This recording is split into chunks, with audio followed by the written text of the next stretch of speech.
Fulham is widely considered to be one of the most affluent areas in London, known for its green spaces, luxury property, and thriving community atmosphere. However, because of this demand, property prices have become increasingly expensive, making buying a home almost impossible. 9 months ago, I purchased this property at auction. Now, I paid £420,000 with a plan to completely refurbish it and then sell it on for a healthy profit of £200,000. Now, was I able to do it? When I bought this property, I was stressed. I made a huge blunder. Now, I purchased this property at the same time that I was looking at a number of other listings and actually bought 3 on the same day. But the issue was I confused the legal pack with another one, thinking this was a sale from a housing association when actually it was from a private vendor. Now, the impact of that is really important. Housing associations generally have peppercorn ground rents and really low service charges. With this one, that was not the case. The service charge was £5,000, which drastically reduces the resale value for investors and owner-occupiers because it costs a lot more to own it. Now, I thought this could cost me anywhere from £10,000 to maybe £30,000, £40,000. However, when there is adversity, when there are problems, as an entrepreneur, it's your job to come up with a solution. And that's exactly what we did here. Now, whilst we were dealing with the service charges issues, that wasn't a reason to stop, because slow motion is better than no motion. So let me take you inside and show you what our plans were.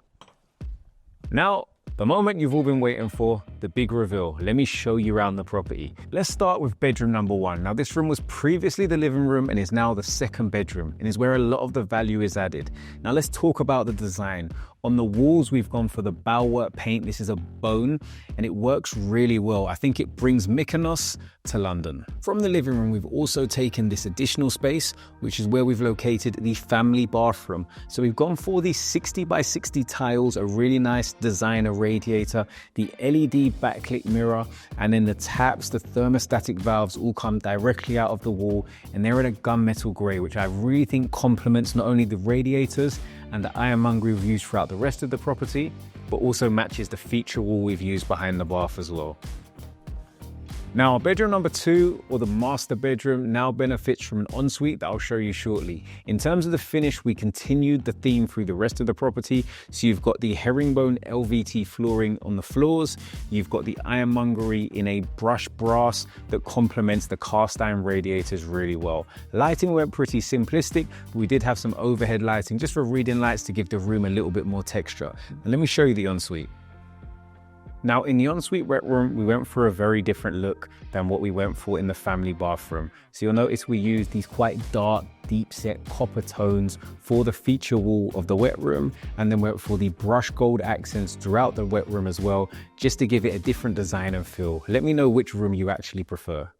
Now, this is probably my favorite part of the property, the open plan kitchen living room area. So the kitchen is a Howden's kitchen with the quartz worktops from Meta Design in Southeast London. Now, I really like how this kitchen came together. I think it contrasts from the rest of the property quite well. So you went for a deep navy and matte finish, all integrated appliances. So you've got the fridge freezer here, full height, so loads of storage and loads of cabinet space. You've then got the built-in coffee machine as well as an integrated oven. Then over here you have the hob with the under-mounted extractor and lighting over the top. I think it works really well because it means you can entertain your guests, you can face the people while you're cooking, and makes the property more social. Now, the open plan kitchen living room area works really, really well. So obviously you've got your media area where you've got the setback niches to display. It could be trophies, could be memorabilia, anything that's important to you. But standing in the space, you'll realize that it's going to be really good for entertaining. Now, over here is where we have the setback, where the sofa's situated. But I think it does give options for whoever the potential buyer is to really have a play around and make the space work for them. You benefit from 2 private outdoor spaces, so the internal courtyard as well as the rear garden. Now, the rear garden I love. We went for the bifold doors here in the anthracite grey. Now, post 2020, outside space has become massively important. Private outside space even more so, sometimes adding up to £50,000 plus onto the value of the property. So we wanted to make sure we maximize how this space looked and really allowed end users to envision themselves living and utilizing this space so we can hopefully maximize our GDV. Now for me, this project was a massive success. Planning came in quite quickly, the refurb was relatively straightforward, and the end finish, lovely. However, we still had the issue of the service charges hanging over our head. But luckily, we came up with a solution. So we actually banded together with the other leaseholders who were sick and tired of paying way too much money for their service charges, and we purchased the freehold. Now, all in, purchasing the freehold came to about £20,000. My portion of that, because I had a long lease already, was approximately £2,000. But the cherry on top was that with that £2,000 and with that purchase came the sink fund of the money the previous holders were collecting, which was around £40,000. So we could use that money to completely refurbish the externals of the property, the actual freehold. So we brick cleaned it, we did the decoration, repaired the roof, the guttering, and a load of other issues, which hopefully when end buyers come and look, is going to make a massive difference when it comes down to first impression.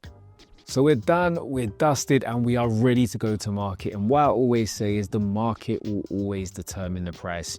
You can have your target GDV, you can have what you think your bottom line is, and sometimes it may be just below that, sometimes it's just under that. There are going to be factors that impact how successful any flip is going to be, i.e.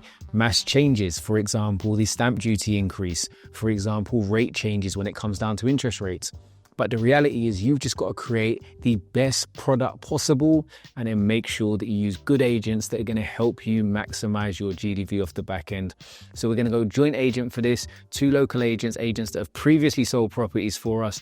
And we are confident we're going to hit that 800K mark, which would give us those profits of over 200K.